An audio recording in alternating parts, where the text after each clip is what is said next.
les miso Cata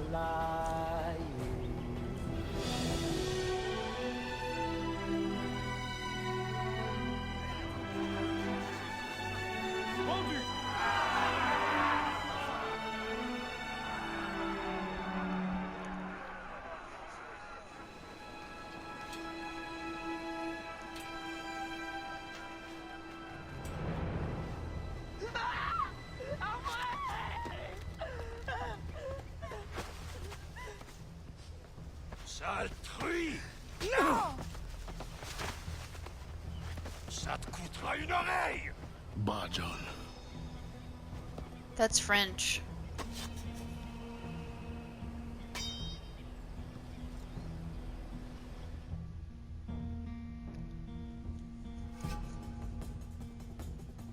Templar can wait. This woman must not suffer. Arrête de courir, salope, ou je te trompe les deux oreilles!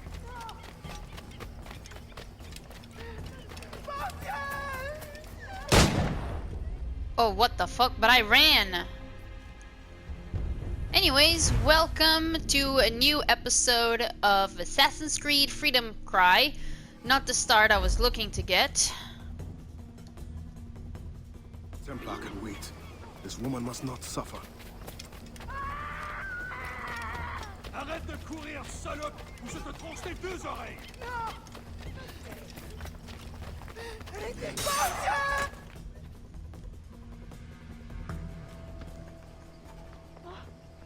Merci, bon Dieu. Désolé. I have nothing to offer but thanks. Nothing else is needed. As a boy, I fled the same fate. Why would you risk recapture? Men of principle know the bigger risk is to turn away.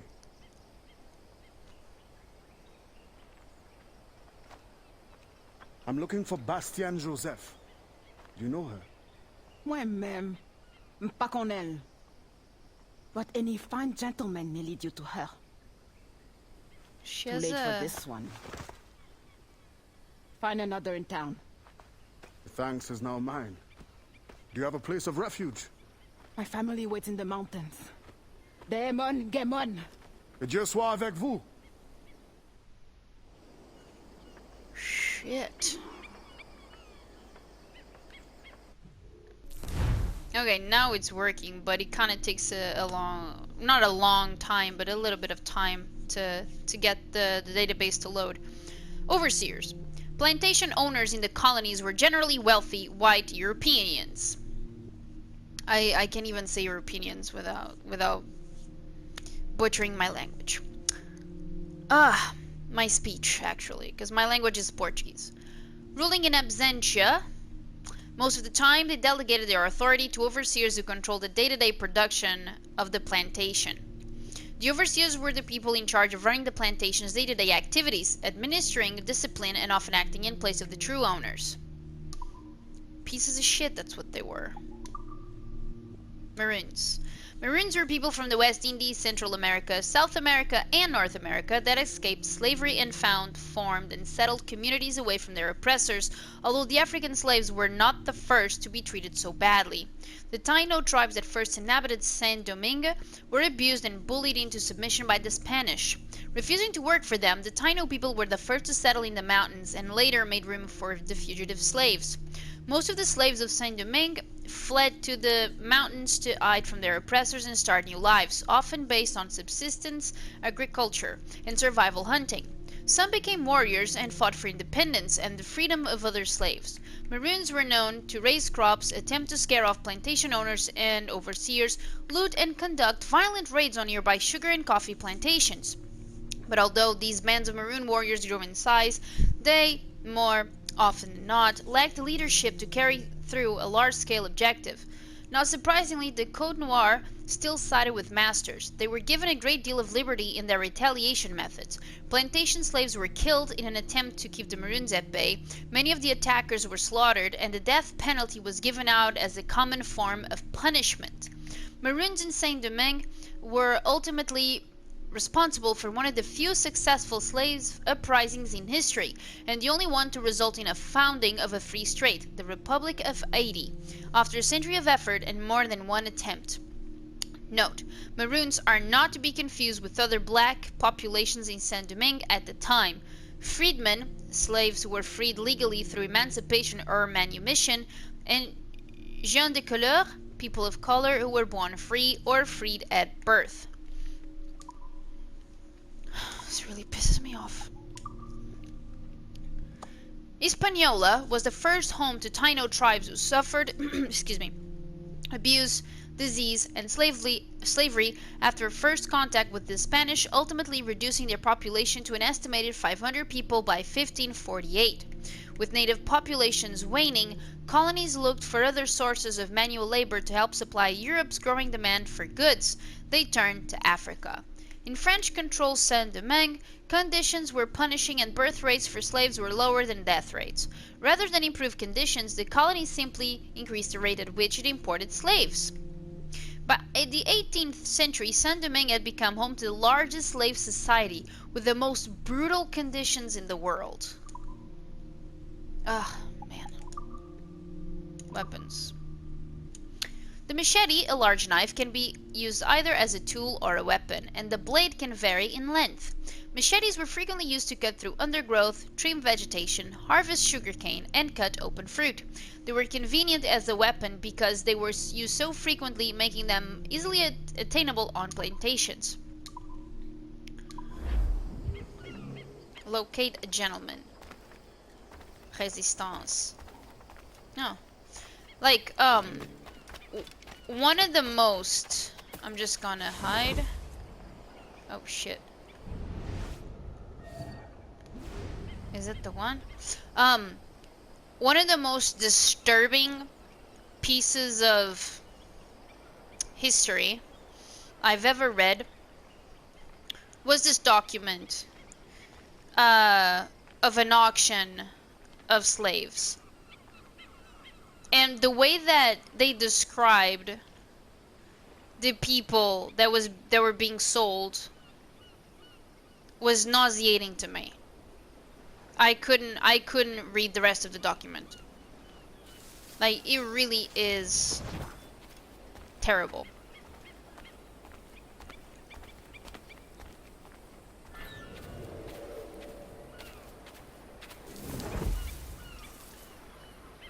Let's read.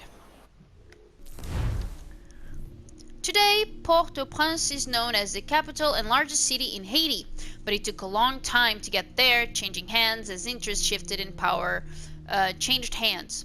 A bustling center of commerce in the 1730s, the current Port-au-Prince area was part of the grand scheme of Saint-Domingue, which was then home to over 140 sugar plantations.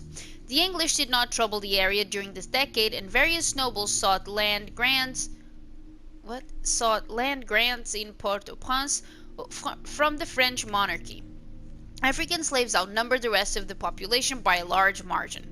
From a Maroon perspective, Port-au-Prince was significant as a trading location and a major center for slave labor. It would also become a strategic target in the slave revolution that built in starts and stops throughout the 18th century, ultimately culminating in the founding of the Republic of Haiti.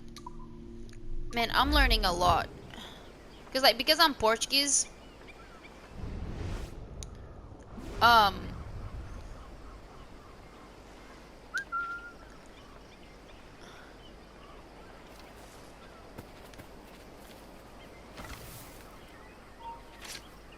Ramenez-le ici! oh, there you go. So anyways, because I'm Portuguese, I'm only familiar with Portuguese history of this time. Not really much worldwide history, but I really like learning.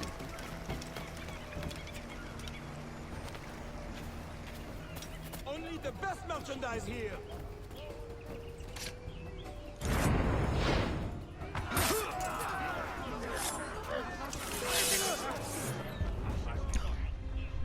What?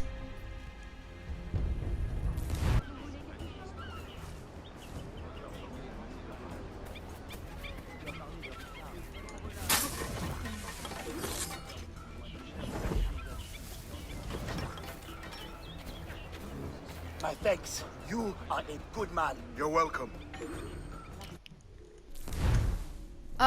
The Conde War was originally established in May 1685 by King Louis XIV of France and enacted in March 1687. It was a set of rules governing the rights and policing of slaves and remained in effect until 1789.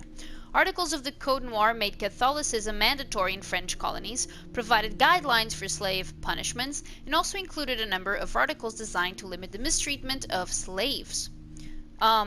Masters were obligated to provide shelter, food, and clothing for their slaves, and were not allowed to torture or mutilate their workers, only beat them. Wow!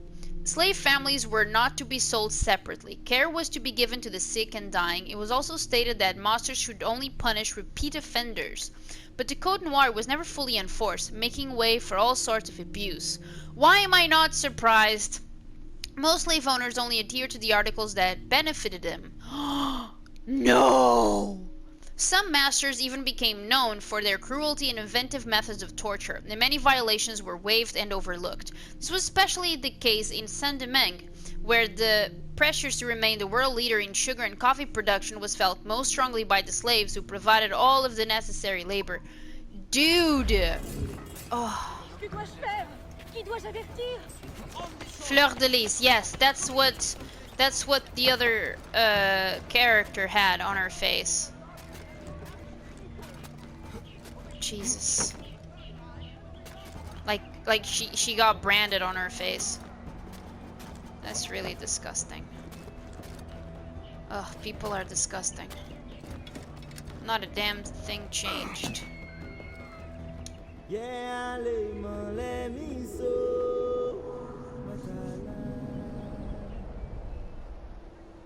Like, the game's still gorgeous. Like, sometimes you can definitely tell that the years have gone by the game, but still really pretty. Oh, what?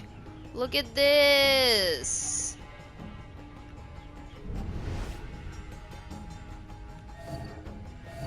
That is my objective. Tail.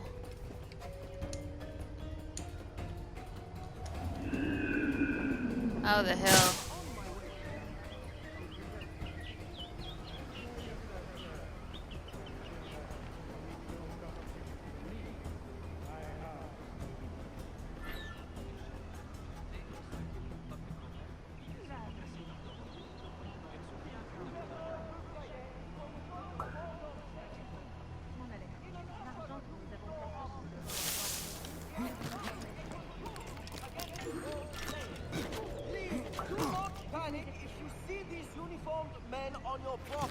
And treat them with as much respect as possible.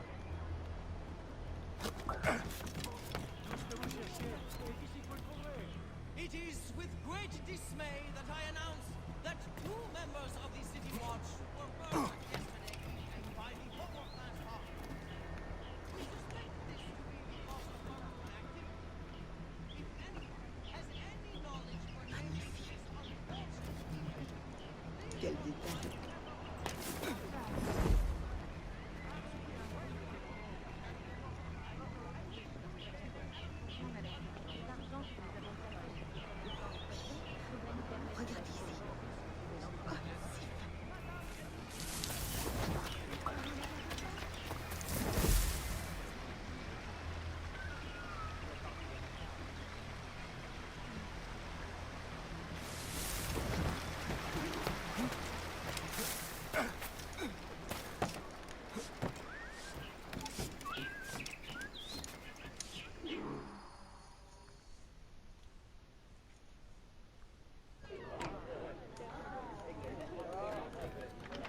to civilians.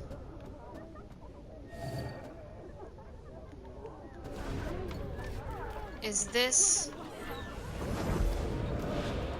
You think me a traitor? Slaves will be safer for it. Monsieur Gouverneur, if they felt safe at the plantation, do you think they would rebel? Of course. Ne bouge plus. What the... Ça n'en vaut pas la fête. Tu cherches des ennuis? What am I supposed to do? Like, you told me to go meet them. That's just weird. Absolutely weird.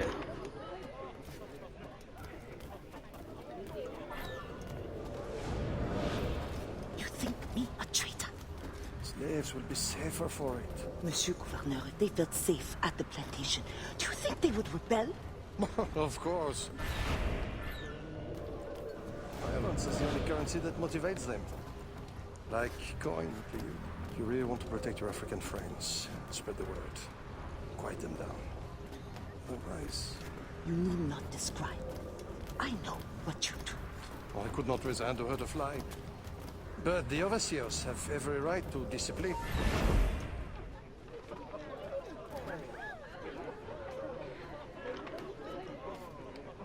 I could not raise a hand to hurt a fly. But the overseers have every right to discipline as they see fit. Fais ce qu'il dit, ne bouge plus. Il ne réussira pas à nous perdre. Ah, tant pis. Mieux vaut rentrer. What the hell? The weirdest shit. What the fuck? Madame Joseph. Expecting a package. But not you. Where's l'Admiral? I see. And do you mean for me to meet the same fate? Look around. One threat, and these men will end you. I bring no threat. Tell me, how do the Templars allow you to carry on like this? I am only the messenger. But before you judge, remember, the Templars' coin, like any, will buy the freedom of men like you. I know this man. You know nothing. You have the brand of a slave, the eloquence of a scholar, hands of a sailor, and an assassin's hood. Few weapons. I think the storm stranded you. What do you need? A ship? Shelter? These things can be had for the price of this parcel. I need nothing I can't win for myself. But prove that what you promise is true. And perhaps something can be arranged. Is this your game? Very well. Then you will do me a favor. Augustin Dufort is a very secretive man. First find his plantation contact and give him this message from the gouverneur. Augustin will give you all the proof you need. Repeat this password. Sili patoto krabla va manger. Sili pas dodo, krabla va manger. Pas mal. A convincing baritone. Now I suggest you leave before my admirers get suspicious.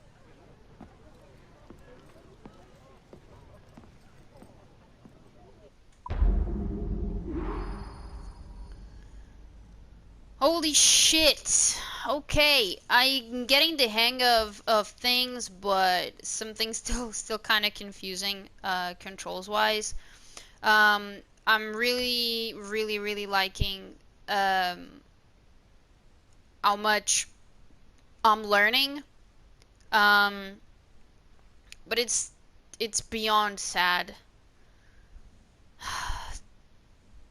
that this happened, you know.